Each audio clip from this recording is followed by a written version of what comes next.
Welcome to the Easy Computer Fixes channel, and this is a quick tips and tricks video for users of Windows 10 that are still not, at ease at using the system.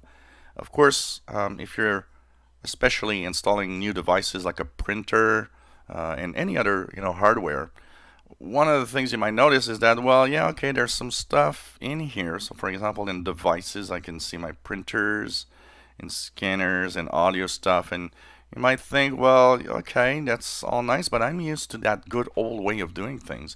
Can I still, have that printer setup or page in the control panel and so on?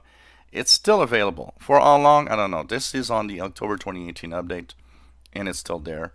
So what you do is you simply go to the control panel, and once you're in the control panel, you will, of course, see devices and printers. If you look here, it will show you every device that is on your PC.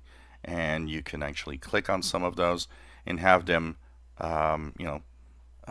installed or fixed or do the tweaks that you want.